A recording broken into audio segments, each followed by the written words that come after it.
Hi, everyone. Thank you so much for being here today. I'd like to begin by acknowledging the Claylay Tene First Nation on whose territory we sit today. And thank you to my colleague Ravi Parmar, Minister of Forests, for being here today, and Pino Pucci from Tolco Industries. For those of you who don't know me yet, I'm Diana Gibson, the Minister of Jobs, Economic Development and Innovation with BC Government. And I'm here in Prince George today at the Natural Resources Forum for my first time. I'm excited to be here to talk to industry partners, community and workers about how we can work together to leverage our natural resources to create manufacturing jobs, quality jobs here in BC. I want to take a moment to say that we see that for many people in the Natural Resources Forum and across BC, whether a business owner, a worker, an industry association, government representatives, times continue to be challenging for them and their teams. The after effects of the pandemic, extreme weather events from climate change, global uncertainty and inflation are challenging people. And of course, in the news, tariffs and challenges south of the border continue to be challenges across our country and globally. In BC, we've been building a strong foundation to ensure that we have a diverse and sustainable economy to help us be resilient in the face of these challenges. We're working together with partners across sectors to seize opportunities, drive growth, create jobs, and build an economy that works for people. That's why we're here today. It's my great pleasure to be able to announce that we have $5 million from the BC Manufacturing Jobs Fund for 12 wood product manufacturers for new projects that are going to create nearly 100 forestry-related jobs. Clean and inclusive ventures like the ones we're talking about today show that our resource sectors are making the right choices, investing in new ways of doing business, new technologies, and new products for development. Innovations like these will help support communities to grow and diversify for success for the economies and the people. In a few minutes, Minister Parmar is going to tell you a little bit more about the projects being announced today and how the Manufacturing Jobs Fund is helping support innovation across the forestry sector and many other ways that we're helping the forestry sector. Before I hand over the podium, though, I want to tell you a little bit more about the Manufacturing Jobs Fund. We've been working across many sectors of the economy and financially supporting projects with the Manufacturing Jobs Fund for over a year and a half now. The fund helps to reduce risk for companies and at the same time support high-value manufacturing projects that create and protect good jobs, strengthen our supply chains, and help across the province. We've contributed $128 million towards 121 projects. This funding isn't just the direct funding, but it's unlocking and leveraging other funding from other levels of government and the private sector.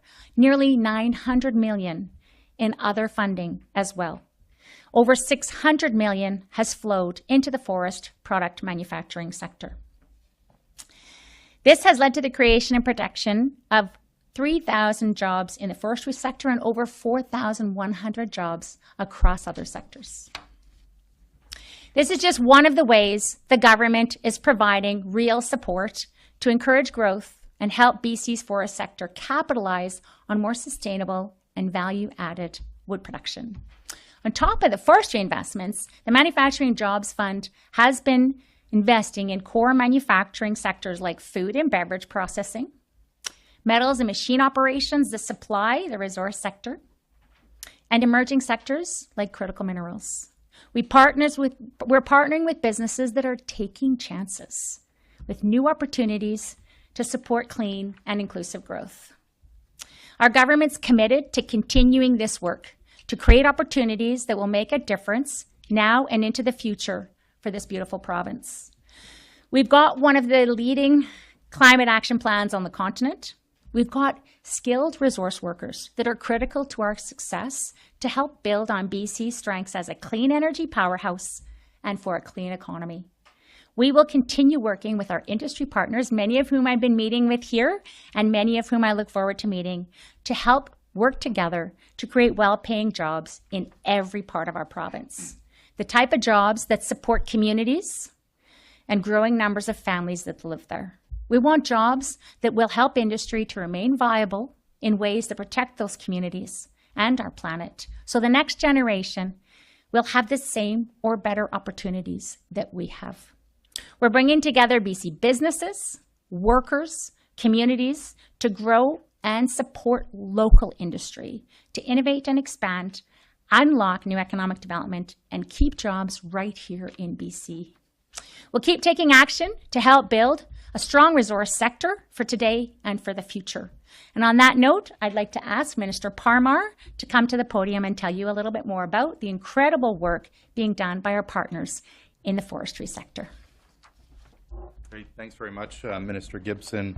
Good afternoon, everyone. It's great to see you all. It's been absolutely fantastic to be back in Prince George for this incredible conference that brings sectors all across this province in the natural resources space, First Nations, community leaders together. It's an honor to be here on the traditional territories of the Kwekwe First Nations. I lift my hands to Chief Logan for spending a bit of time with me earlier this week, and in particular allowing me to be able to go into the bush with her contracting crew to see harvesting practices, sustainable and really cool silviculture practices live and in action. It's great to be here talking about some of the great news for our working people in BC's forest sector because we know it's extremely tough right now. For the last 2 weeks, I've been on a road tour listening to workers, industry, local governments, First Nations, and concerned citizens in rural communities from Terrace to Williams Lake. I've had the honor to sit down and listen to so many people who depend on forestry to put food on the table and a roof over their family's head.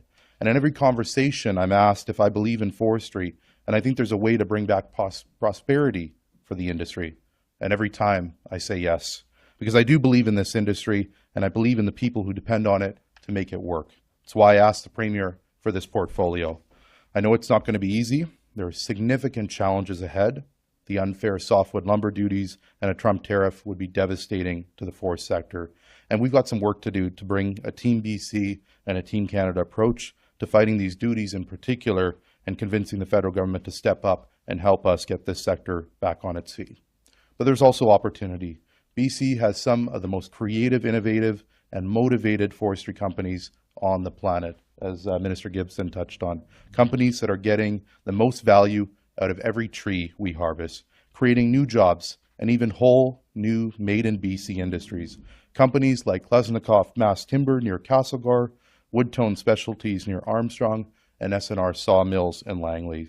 Businesses who, alongside many others, have used the BC Manufacturing Jobs Fund to scale up their operations and improve production. You'll get a chance to be able to hear from Pino, from Tolko Industry, a foundational forest company here in British Columbia, a family that has invested an awful lot of money in British Columbia, creating good paying jobs in communities right across this province. And $8 million that we were able to invest from the BC Manufacturing Jobs Fund provides us an opportunity to be able to work with Pino and his team. I had an opportunity to be able to spend some time with him earlier this week, and I'm looking forward to many further opportunities in the days and weeks ahead. And with Minister Gibson's announcement today, we're adding to that list. $5.1 million is going to help 12 companies and communities throughout British Columbia improve their operations and create more good-paying jobs for people. From Gilbert Smith Forest Products in Barrie to Kootenay Wood Preserves in Cranbrook to the Burns Lake Native Development Corporation, these 12 businesses will use this funding to buy new equipment, develop new innovative processes, and create new good-paying jobs.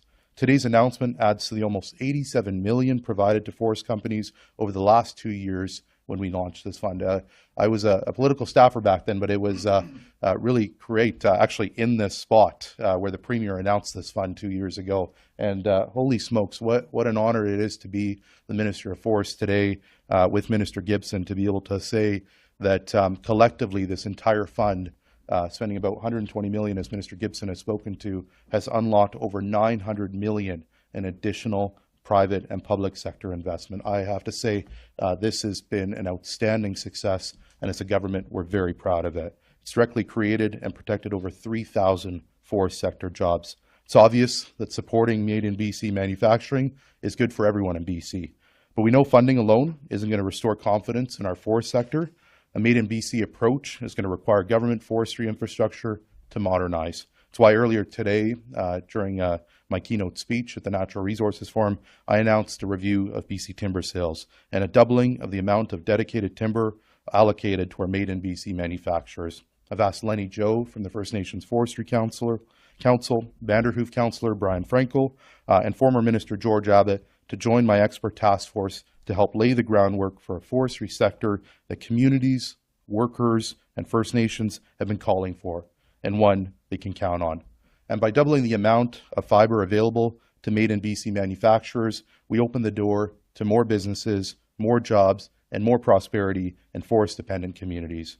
We're committed to supporting the forest industry and the tens of thousands of jobs and workers who make it a cornerstone of BC's economy. The 12 recipients of today's grants are creating new opportunities for themselves and their communities. Together, we're going to bring transformational change to forestry in BC, and I'm excited to get to work on that. Before I conclude and turn it back over to Minister Gibson, I also just wanted to take an opportunity. I know that for all of us as British Columbians, our hearts are with the people of Southern California and Los Angeles. The scenes that we're seeing down south are absolutely terrifying. British Columbians and Canadians know all too well the devastating impacts of wildfires in our community. I spent some time earlier last week with the chief of the Chislada First Nations, flying over her traditional territory. Much of her territory, almost 50%, has been burned by wildfires.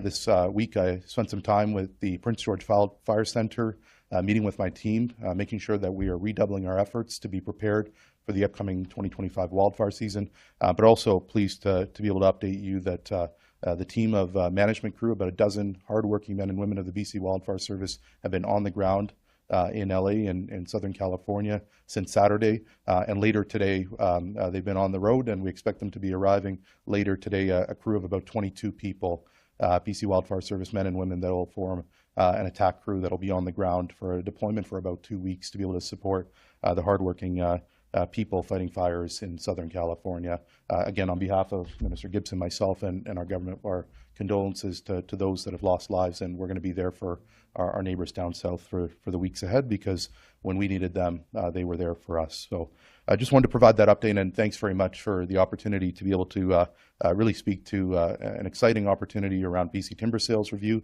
and of course the opportunities that we have with the BC Manufacturing Jobs Fund, a great initiative by Premier Eby, led by Premier Eby, that has resulted in thousands of jobs being created and protected. So Minister Gibson, I'll turn it back over to you. Thank you so much. That's really a testament to the interconnectedness of our communities and economies of the United States, the support with the firefighters, and really a testament to how we can work well as allies instead of at odds. I want to take a moment now to introduce Pino Pucci, who is going to speak to Tolko Industries and the value added. I just want to say that it's with folks like Tolko Industries that we do this work. We do it in partnership. The Manufacturing Jobs Funds hinges on people who are really taking those chances, doing the innovation, and making the difference on the ground. They're our key partners, and I really appreciate him being here today to speak to that. Thank you. Thank you very much.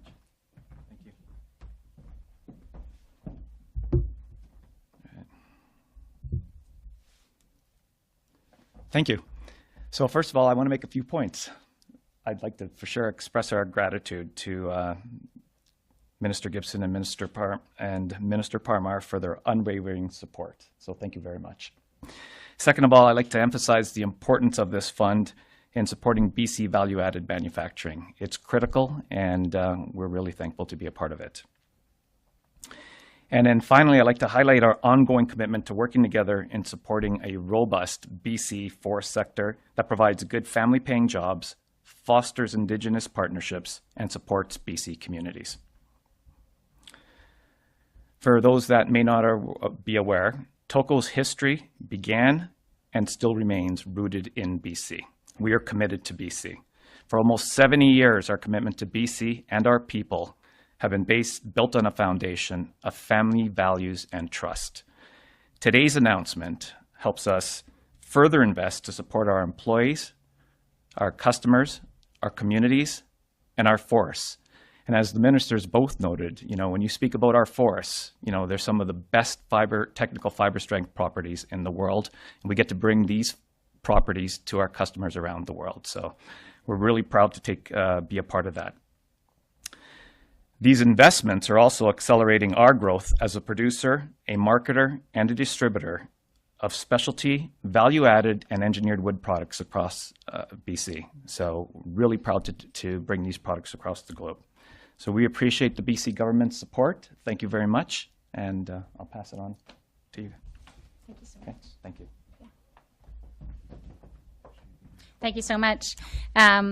It really is about the people on the ground in businesses across BC that are innovating, and those small enterprises that are starting to look at how can we make a difference. I toured the Mass Timber Innovation Center yesterday, and it was just so great to see the kind of creative energy being brought to our forestry sector today, and that's a testament to our partnerships and to this government's commitment.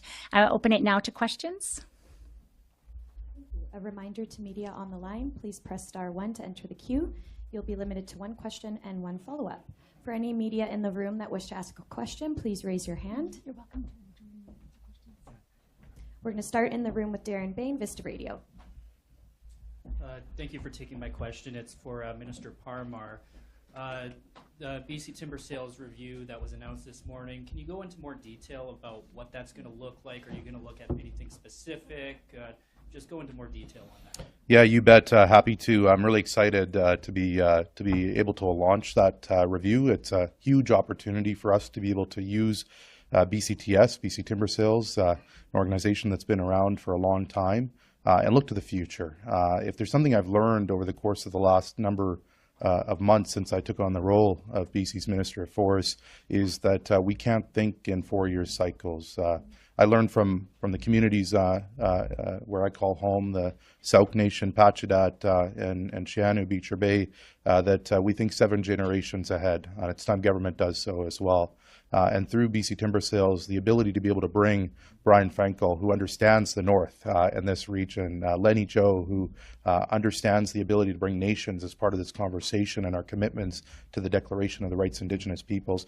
And for me personally, George Abbott has been a hero of mine for a long time. I used to lobby him as a kid in high school for new schools. And so when I reached out to him and asked him for his support, he was resounding in his yes. So this is going to be an exciting opportunity. We've got several points that we're going to be looking at, making sure that we're implementing more civiculture and sustainable practices through BCTS, making sure that we are taking the opportunity to ensure that more logs are being processed locally, creating more jobs and opportunities for contractors. And I think there's a role that BCTS can play to be one of the major licensees in this province. And so I'm excited for the work to start. It's going to be a quick and efficient review. That's what I've heard from this sector resoundingly. And so we're going to have the review completed and action taken within 6 months.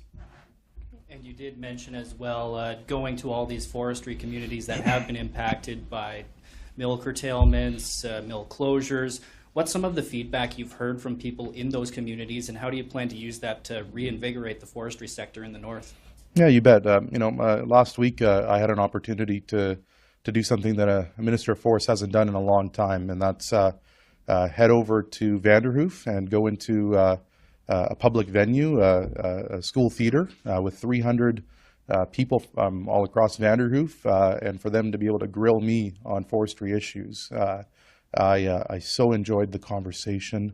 I addressed a lot of misinformation that was out there, and also took the opportunity to be able to let that community know that I'm not going to just come in once and say, see you later. I'm going to see that community over and over again. It's in the last 2 months, I've visited Vanderhoof twice in particular. That community has gone through a lot these past number of weeks and months. And so it's my commitment and the commitment of my ministry to ensure that we're supporting people on the ground. It's why we've asked a leader in that community like Brian Frankel to be a part of that. But it's no different in Fraser Lake or Houston. I've enjoyed the conversations, and I've made a commitment to those mayors that I'm going to keep coming back, and they're going to get sick and tired of seeing me in their communities.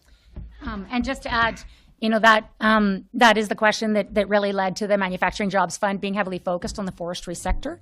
And the fact that this announcement today is all forestry projects is about ensuring that we're supporting those communities to do those pivots where possible and really bolstering jobs in those areas. Next question comes from Shannon Waters, the Narwhal. Hi, I think this one is for the Jobs Minister. It's about something that's a little bit, the Forest Minister. It's about something a little closer to home for you. I wanted to ask about the Fairy Creek logging deferral. It's set to expire on February 1st. Your government's agreement with the BC Greens pledges to look at permanently protecting Fairy Creek. Is extending that deferral order a step towards achieving that goal? Yeah, thanks very much, Shannon. Good to see you. I will have more to say on Fairy Creek in the weeks ahead.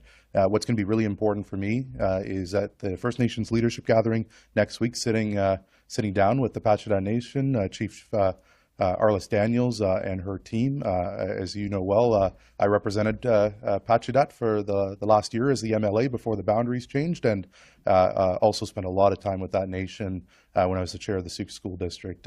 I love that nation. They hold a very special place in my heart, and so I'm looking forward to sitting down with them and talking about the future of forestry. And our commitment as a government to them is working nation to nation on those challenges and opportunities. So I'm looking forward to seeing Chief Daniels and her team next week and having further conversations about that. And a second question, this could be for either or both of you. There's been a lot of talk at the Natural Resources Forum so far about the fiber issue in BC, and nobody seems to have a comprehensive solution for that, certainly not an easy solution for that, certainly not a short-term solution for that.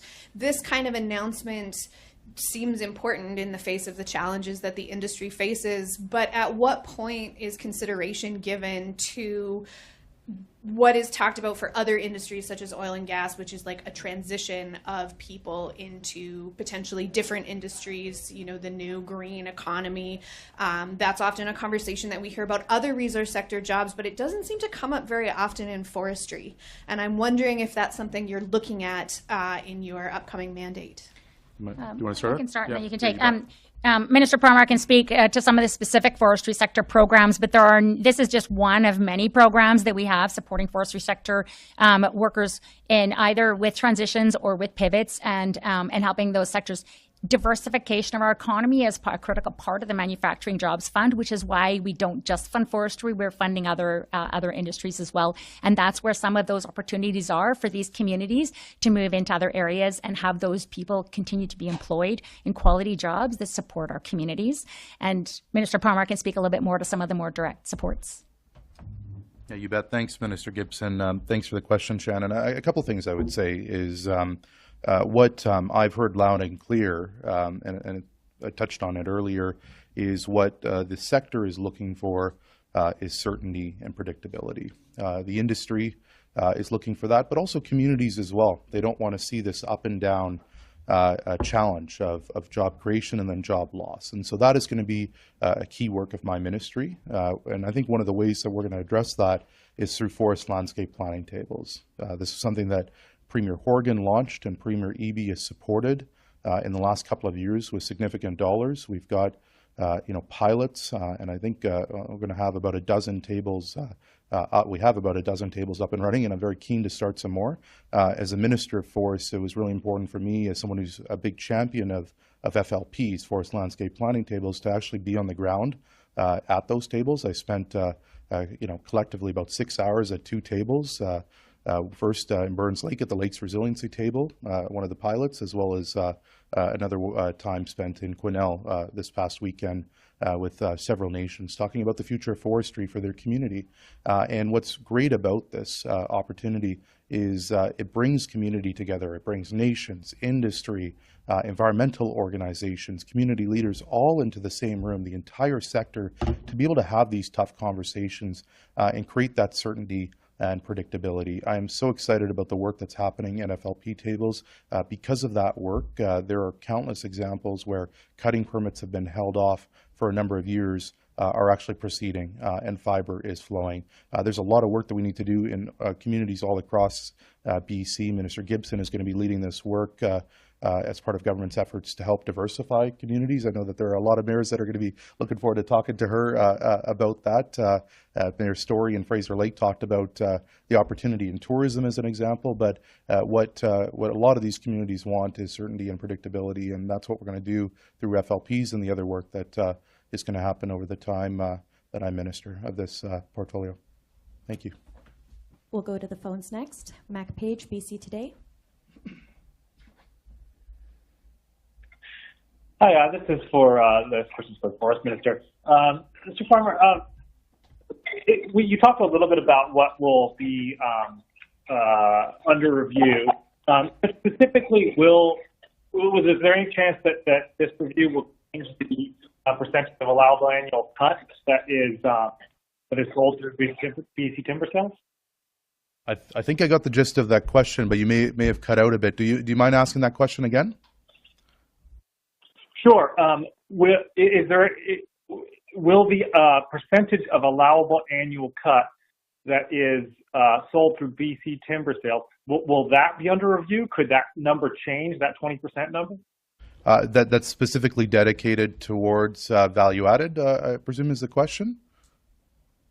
No, that's overall. I see overall. Yeah, no, for sure. Like I said, I think there is an opportunity through this work to grow BC timber sales and for it to continue to be a major licensee holder in the province. And I think there's an opportunity, and certainly one of the things that the review is going to be looking at is what role can BCTS play into the future, and also an opportunity to be able to work better with communities. And so there, I think, will be an opportunity to look at growing BC timber sales. I don't want to predispose my colleagues that make up the task force and the work that's going to be happening with the sector on that. But I think, as you'll see in the terms of reference for the review, a lot of things are on the table, and really the clear message that I've asked of the expert task force, and I've asked of the sector as well, now is the time to be bold. And I'd like to think that not only launching this review, but also on day one of this review, saying that we're going to double Category 4 for value added from 10 to 20%, making sure that there's over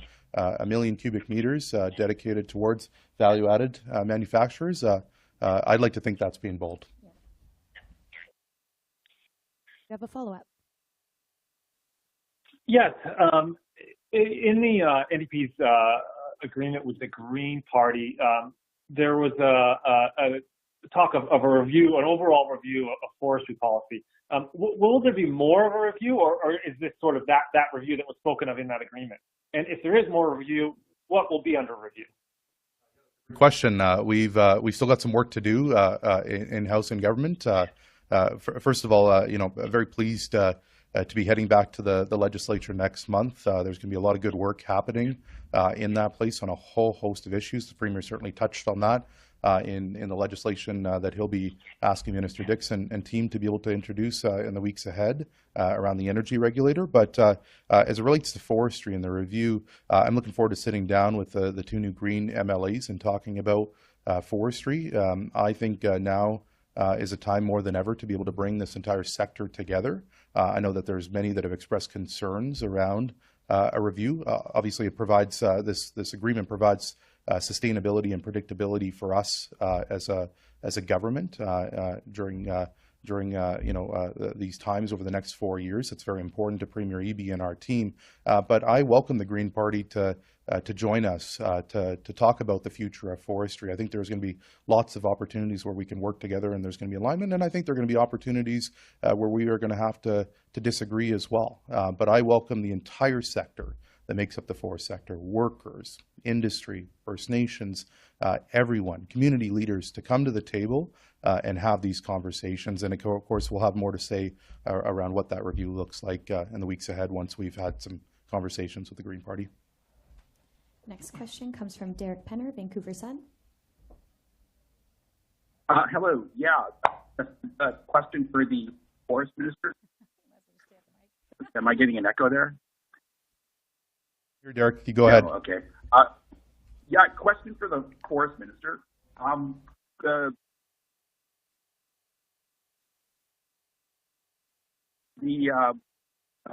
major licensees, I'm sure the commitment to the value-added sector is quite welcome, but the major licensees their big concern has been getting secure access to timber and bringing down the cost of accessing timber.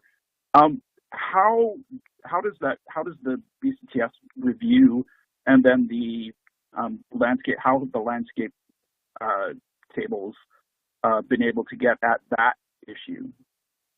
Yeah, thanks very much for the question, Derek. A couple things I would say. Look, I think as you'll see in the terms of reference for the BCTS review, there's a number of key points that we're looking at. It's a big priority for me. The Premier has tasked me to grow the value-added sector, to create more opportunities. That's why Minister Gibson and I are working very closely together on the BC Manufacturing Jobs Fund, because that goes hand in hand, and the ability to be able to double that is a key commitment to that sector, that we want to work with them and we want to create more job opportunities here in British Columbia. It's something that Premier Horgan used to say all the time when he was at this event, is we need to take advantage of making sure that we're getting the most out of the logs that we have here in BC. But again, I would say to the earlier question that Shannon had raised around fiber, there's a lot of work that my ministry has to do on making sure that we have fiber supply going to mills. And one of the ways that we're going to be able to address that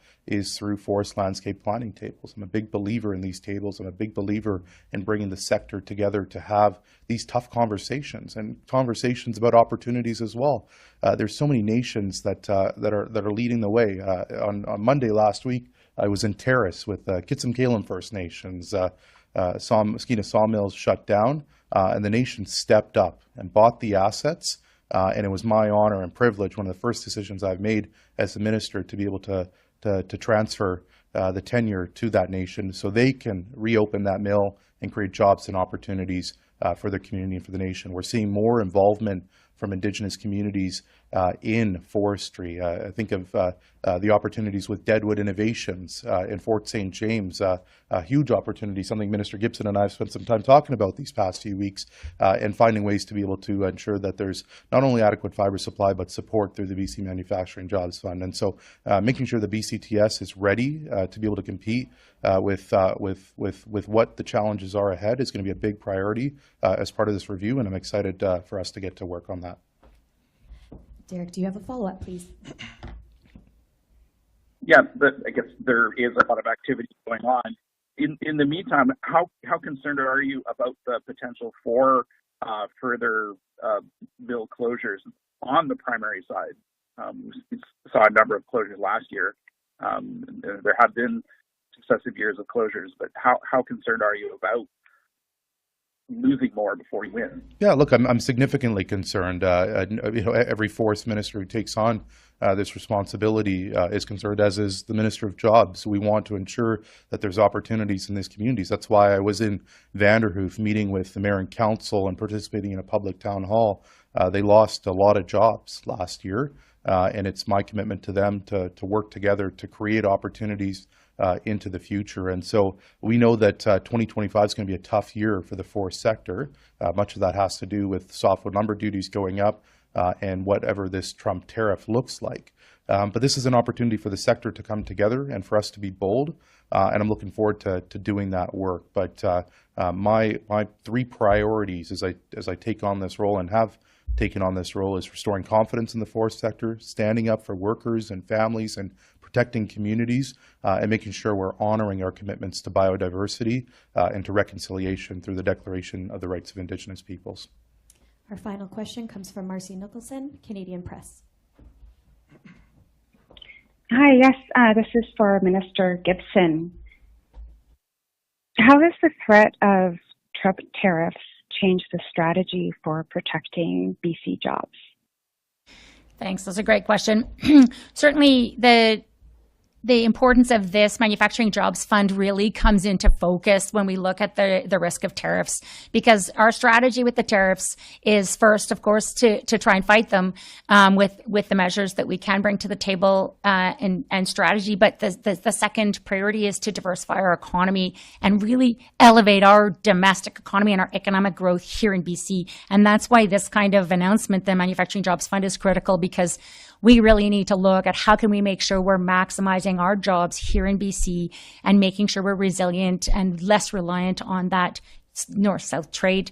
And so this part of the strategy really is why I'm here at the Resource Forum, is to talk with industry about every opportunity we have to unlock economic development, and whether that's through the announcement yesterday around expediting the transmission lines, or if it's announcements around the Manufacturing Jobs Fund, or if it's reducing red tape, any opportunities we have to work with our partners across BC to unlock economic development, we will be exploring. And I'm excited to focus really heavily on value added in our resource sector and unlocking other sectors. We've got the fastest growing life science sector in Canada. There's lots of opportunity in BC.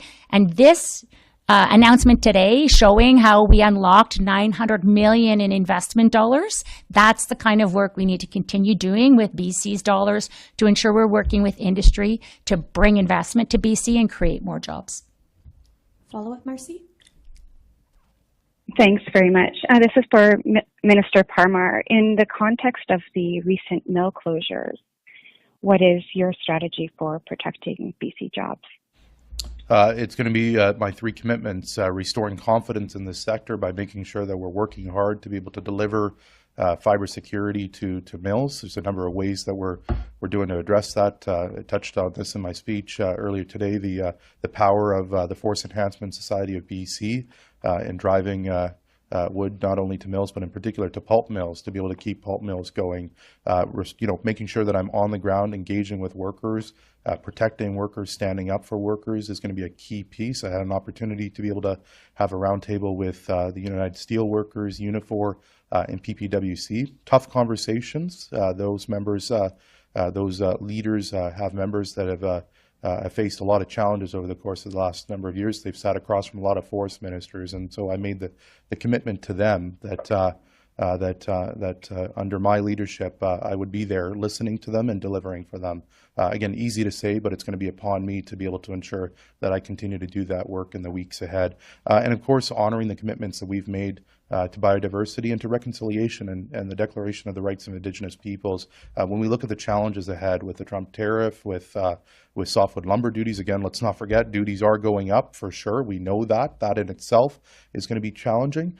We are going to need partners to step up. I'm going to be bringing forward a process for Team BC to come together, the sector to come together to not only fight the Americans on softwood lumber duties, but also ask the federal government to step up as well. We have not seen enough investments from the federal government to be able to support our forest sector. There's a number of opportunities where they could have come in to be able to support efforts on the Manufacturing Jobs Fund. There has been. I understand that there's others that we're exploring as well, in particular a project like Deadwood Innovations. But I'm hopeful that there will be tons of opportunities for us to be able to work with the federal government to ensure that there are programs in place for them to be able to support our forest sector as well, because forestry has been going through a really tough time these last number of years, and we need more dollars from the federal government. And that looks like that's all the questions today. Thank you so much, everyone. That concludes today's announcement. Thank you, everyone, and thank you both. Thank you.